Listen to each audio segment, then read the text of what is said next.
Let me ask you something. What if the business that you've been building and the brand you've been pouring your energy into was never yours to build? Not because you did something wrong, though, but because somewhere along the lines, you confuse God's permission with your ambition. Now, and that is confusion, right? And it'll cost you more than your money. It will cost you peace. So today, let's talk about what real alignment looks like when you are a CEO managing what does not belong to you. Look, I'm sure you're working harder. You're stacking wins, but still feel like you're spinning your wheels. I've been there way more than times than I would like to admit.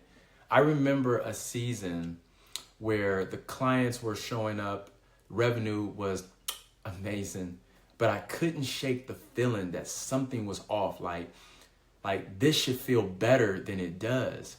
I wasn't exhausted from the workload. I was drained from carrying something I was never really supposed to build. I was chasing results.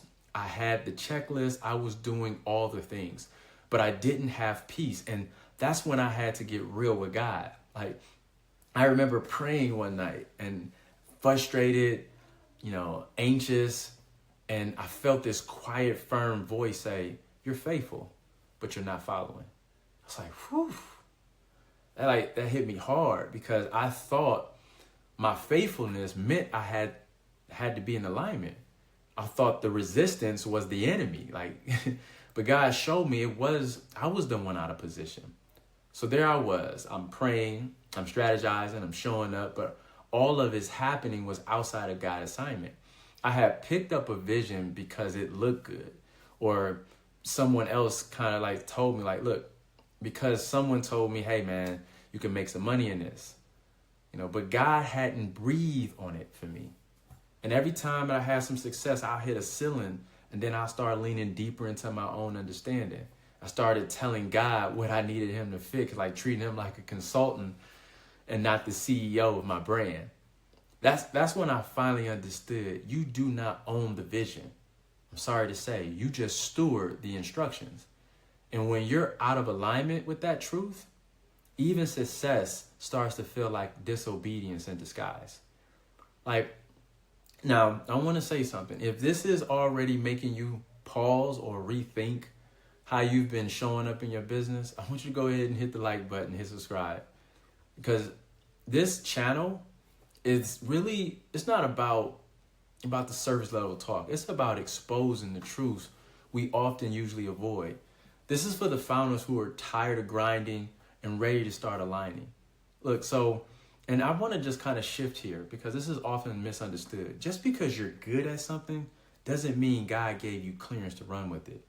And that's why leading with feelings can be so dangerous.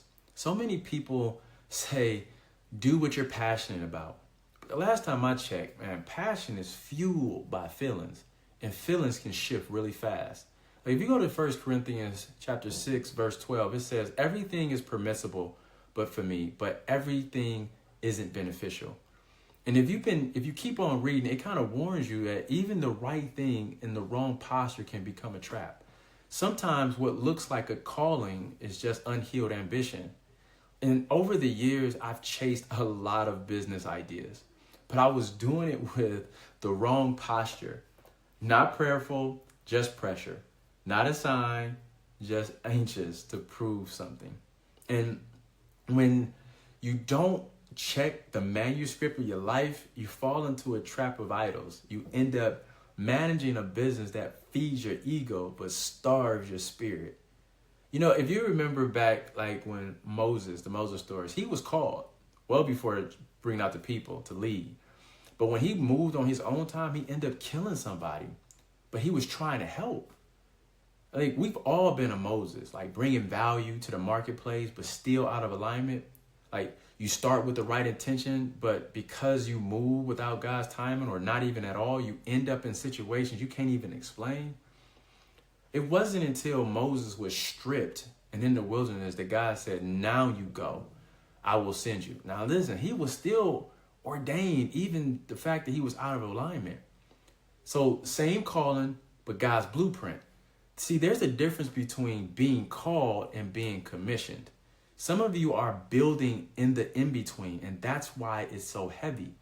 Before you chase another vision, I want you to pause and ask yourself, one, what has God already told me that I've ignored? Two, did I move because of peace or because of pressure? And three, am I chasing this from identity or from insecurity? This is the kind of work I unpacked in my book, Faith Inc. Not because I have all the answers, but because I've been in the trenches learning and how to check my posture before I chase opportunities. So at the end of this video, I really would like you to just take 5 minutes. And I want you to kind of think and write these things down. Where am I forcing fruit in my business? Or the next one is, what would I stop doing today if I trust God explicitly to provide? And the last one's like, what part of me still believes I have to earn my worth? Because identity is in the lens, not Instagram or brand messaging, your God-stamped DNA. So next time, I'm going to dive into something that shifts everything for me. Like, it shifted the way I thought. Like, faith isn't a vibe, it's an employee. And I say, yeah, you heard that right. Faith has a job description. And most people are underutilizing it in their business. Like, it's a sidekick or something. So if you've been treating faith like a passive concept instead of a powerful strategy, you don't want to miss episode 2. We're going to actually unlock that next. So you don't need, listen, I'm going to tell you something. You do not need another 10x tactic. You need alignment, because your assignment isn't just about what you build. It's how well you manage what God gave you. And this is the Faith Inc. So let's get back into position.